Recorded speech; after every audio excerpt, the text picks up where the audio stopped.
የኔ አባት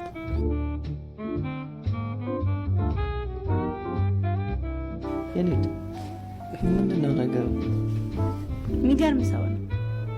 ሰው ሚዲያ ላይ ነው የሚያውቀው አይደል? ሚዲያው ላይ ኮስተር ብለህ ስታወራ ምናምን የሚያውቀው። ከዛ በዘለለ ግን ባለፈውም ብያለሁ፣ በጣም የፍቅር ሰው ነው።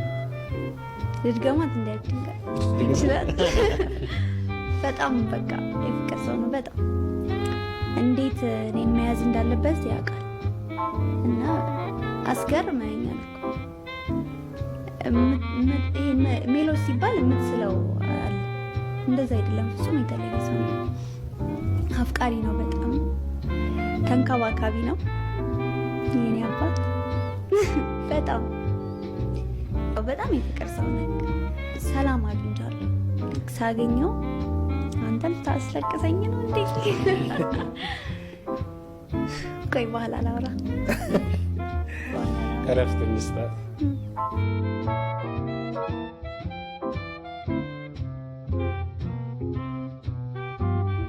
የኔት ምንድነው ነገሩ? ትቻለሁ የደስታ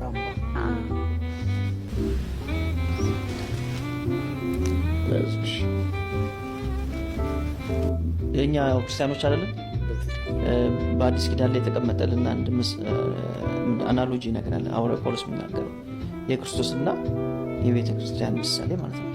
እና እግዚአብሔር እኛን ሲያፈቅረን እንደዚህ ያስቀመጠው መስፈርት ነው። እና ፍቅር ሲሆን እንደዛ ይሆናል ብዬ አስባለሁ። ያው በሰውኛ የምታስበው ነገር አለ፣ እንደዛ ነገር ምናምን አይምሮ ላይ ሊመጣ ይችላል። ግን ፍቅር ሲሆን ግን በቃ ፍቅር ነው ብዬ ነው የማስበው። የካራክተሩ የፍቅር ካራክተር አንደኛ ቆሮንቶስ ላይ ሐዋርያው ጳውሎስ የሚያስቀምጠው ካራክተር አለ። እኔ ብዙ ነገሮች በተለይ ፍቅር በሚመለከት ነገር በጣም ብዙ ነገር ዲሲፕሊን ሆነናል ብዬ ነው የማስበው። በተለይ ዌስተርኑ ዓለም የሚያሳየን የፍቅርን አይነት በየፊልሙ የምናየው ምናምን ነገር እሱ በጣም መጥፎ ነው ብዬ አስባለሁ። አንዳንድ ጥሩ ነገሮች ይኖሩታል፣ ግን ኢን ማጆሪቲ ኬስ እንደዛ ብዬ ስለማመን እንዲህ ሁሌም እንዲህ ማስቀምጠው የነበረ መስፈርት አልነበረም።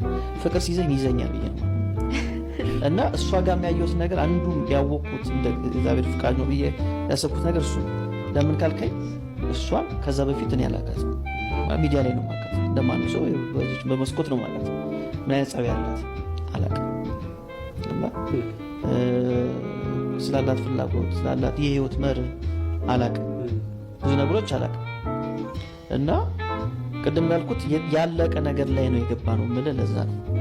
ኦልሬዲ ያለቀ ነገር ነው እና በዚህ ብለን አይደለም የጀመረው፣ ወይም የምንተያይበት ጊዜም አልነበረም። ይሄን ያህል ጊዜ ተያይተናል ምንለው ጊዜ የለም። ኦልሬዲ ፍቅር ውስጥ ገብተናል ማለት ነው። እና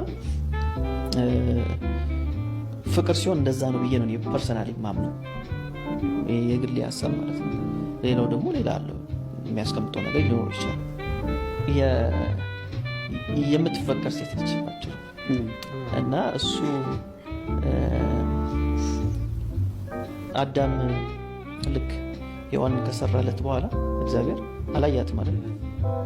እግዚአብሔር ሲሰራት ነው አላያትም። አላየም አዳም ግን ልክ ሳያት ምንድን ነው ያለው? እቺ አጥንቴ ከአጥንቷ ስጋዬ ከስጋዋ አለ። በቃ አወቃት ማለት ነው አይደል? ተረዳት። የኔ ነች አለ። በቃ እኔ ጋርም የነበረው ነገር እሱ ነው።